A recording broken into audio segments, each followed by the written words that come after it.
Hello दोस्तों, आज की कहानी है बदचलन भाग 1। माल गोदाम का प्लेटफार्म पूरी तरह खाली पड़ा था। कोई ट्रेन माल उतारने या लादने के लिए नहीं थे। सभी पल्लेदार खाली इधर उधर चहलकदमी कर रहे थे। कुछ बीड़ी सूंघ रहे थे तो कुछ चाय की चुस्कियां ले रहे थे। कोई काम धाम न देखकर ठेकेदारों ने सभी पल्लेदारों को 1,000 रुपये देकर मौज मस्ती के लिए छुट्टी दे दी। खाली दिमाग शैतान का घर होता है। सभी पल्लेदारों को हराम के 1,000 रुपये मिल गए तो उन्हें खर्च करने के लिए शराब और शबाब की खोज में निकल पड़े। इकट्ठा करने के लिए तो मेहनत की रकम ही काफ़ी थी।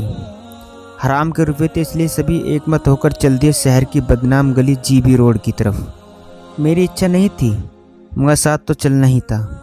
आखिर हराम की रकम का क्या होता। जीबी रोड पर एक से एक अधिक सुंदर तवाइफों के कोठे बने हुए थे। दोपहर का समय था। गली में भीड़ भाड़ नहीं थी। हमारी टोली को छोड़कर इक्का दुक्का मंचले ही दिखाई दे रहे थे। हमारी टोली में हम 15 बंदे थे। जिस कोटे के सामने से निकल जाते हमें बुलाने के लिए हाथ की उंगलियां इशारे करने के लिए हिलने लगती। घूमते घूमते हम सभी अशरफी बानों के कोटे तक पहुंच गए। हम देखते हैं कई हाथों की उंगलियां हमें बुलाने के लिए इशारे की मुद्रा में हिलाने लगी। वैसे उन सबकी निगाहें दूसरी दिशा में भी थी। हम भी कहाँ तक घूमते। सभी एक साथ अशरफी बानों के तवाइफ खाने में पहुंच गए। अंदर की शान शौकत बाहर से कम नहीं थी, जैसे हम किसी शाही महल में आ गए हों। दरवाजे में घुसते ही काफ़ी बड़ा हॉल बना हुआ था। जगह जगह खूबसूरत गद्देदार सोफे पड़े हुए थे। फर्श के मार्बल में कलेजी के टुकड़े चार चांद लगा रहे थे। छत में भी कई पंखों के साथ झुमरे शोभायमान थी। अंदर का वातावरण भी शीतलता के साथ सुगंधित भी था। सोफे पर 4 लठैतों के साथ अशरफी बानो पड़ी थी। हमारी टोली को देखकर अशरफी बानो ने स्वागत की मुद्रा में झुककर अभिवादन किया और हम सबको सोफे पर बैठा दिया। हुजूर क्या लेंगे, ठंडा या गरम? गरम से कौन मुंह जलाए, हमें तो ठंडा चाहिए। सरदार जसवीर बीच में ही बोल पड़ा। हम सब ने भी जसवीर की हाँ में हाँ मिला दी। हमारा इशारा मिलते ही अशरफी बानो ने अपने दोनों हाथों की 2 बार पीटकर ताली की आवाज़ निकाल दी। अंदर से कुछ सजी धजी सुंदरियां हाथों में शरबत का गिलास लेकर हमारे सामने उपस्थित हो गई। सभी के सामने एक एक सुंदर शरबत का गिलास लेकर खड़ी हो गई तो अशरफी बानो बोली, पियो पियो और शरबत पीकर इन हसीनाओं के साथ अपना इश्क फरमाओ, मौज लो, जन्नत में आ गए हो। यह हसीनाएं तुम्हारी तबीयत खुश कर देंगी, जन्नत का मज़ा आ जाएगा। तबीयत खुश हो जाए तो दुआ देना अशरफी बानो को। अशरफी बानो ने पान का बीड़ा मुंह में दबाते हुए कहा, सिर्फ दुआ से ही काम चला जाएगा या दाम भी देने पड़ेंगे? अब्बास अली ने धीरे से कहा, दाम तो यहाँ आने वाला हर कोई देता है। ये जो हसीनाएं तुम्हारे सामने खड़ी है, इनकी एक रात की कीमत 10,000 से 5,000 रुपये है। तुम लोग तो एक एक ट्रिप के लिए ही आए हो। 300 के हिसाब से 4500 दे देना। अब्बास अली पुनः बोल उठा, खाला हम सब सुबह तक छुट्टी पर हैं, सुबह तक की रकम बता। यह तो और अच्छी बात है।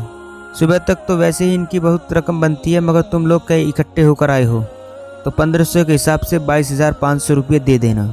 देख बाजी, ठेकेदार ने हमें सुबह तक की छुट्टी दी है और 15,000 ही दिए। हम तुम्हें सुबह तक के 15,000 ही दे सकते हैं। शाम को खाना और खिलाना पड़ेगा। मंजूर हो तो बोलो, मोहम्मद ने कहा। मुझे तो शाम को खाने के बाद विदेशी मदिरा का क्वार्टर भी चाहिए। बबलू ने अपनी फरमाइश बीच में ही रख दी। वैसे तो 15,000 रुपये बहुत कम है, पर ऐसे निकटे में कोई बात नहीं, 15,000 ही रख लूँगी। तुम्हारा दिल तो मुझे दुआ देगा ही, थोड़ा घाटा ही सही। देख खाला, एहसान मत कर। ऐसे तो मैं कभी धान नहीं बेच रही जो तुझे घाटा पड़ जाएगा। हमें भी ठेकेदार ने हराम के रुपये दिए हैं, इसलिए खर्च कर रहे हैं, वरना हम कोई रंडीबाज नहीं है। मेहनत से कमाते हैं। हबीब खान बोला। गुस्सा क्यों हो रहे हो बच्चे? थूक दे गुस्सा और अपने हमसफ़र के साथ अपने कमरे में पहुंच जा। मौज ले, जन्नत याद आ जाएगी। यहाँ एक से एक रईस ज़्यादा आता है अपनी प्यास बुझाने।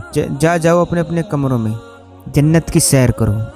सभी हसीनाएं अपनी जोड़ीदार का हाथ थामकर अपने कमरे में ले गई। मेरी जोड़ीदार ने भी मेरा हाथ थामा, मगर मैंने उसका हाथ झटक दिया और सोफे पर ही बैठा रहा। अजी हजूर, क्या बात है, क्या नगीना पसंद नहीं? अशरफी बानो बोली। कोई बात नहीं, वैसे तो नगीना गजब का है, फिर भी अगर पसंद ना हो तो दूसरी दे दूंगी। मेरे यहाँ हरम में कमी नहीं है, आप आदेश करें।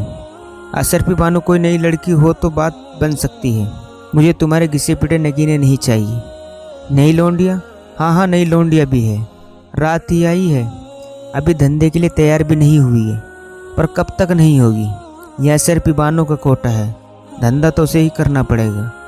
अशरफी बानो के ठिकाने पर आ गए हैं तो कब तक नहीं मानेंगे। धंधा तो उसकी नानी को भी करना पड़ेगा। वैसे उसकी नत उतराई के हम लाखों रुपये लेते हैं, पर थोड़ी नक चढ़ी है। राजी से आंटी में नहीं आ रही। तुम उसकी नत उतराई के हमें 5,000 दे देना। पटा बजाकर उसकी नत उतरवा दूंगी। एक बार सल गई तो फिर परेशानी नहीं करेगी। अभी तो वह धंधे किसी भी कीमत को तैयार ही नहीं है। नहीं है ना? 5,000 तेरे पास नहीं है? हाँ, लड़की नहीं है तो 1,000 अलग से दे सकता हूँ। 1,000 में कहीं नत उतरती है? सब लौंडियाँ नकचड़ी हैं, इसलिए 5,000 मांगे हैं। मर्जी से धंधा करती तो 1 लाख से कम का नगीना नहीं है। भला की खूबसूरत है, अल्लड़ पटिया है, पर उसके नक्शे देखो। सिर भी को ही चुना लगा रही है। कब तक लगाएगी? आज ही ऊँट पहाड़ के नीचे आएगा। देखती हूँ कैसे बचेगी अशरफी से।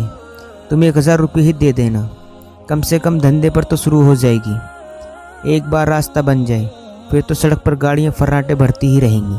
क्या होगा आगे जानने के लिए कहानी का अगला भाग ज़रूर देखें। दोस्तों, ये था बदचलन भाग 1। दोस्तों, कहानी अच्छी लगी हो तो चैनल को सब्सक्राइब करना न भूलें।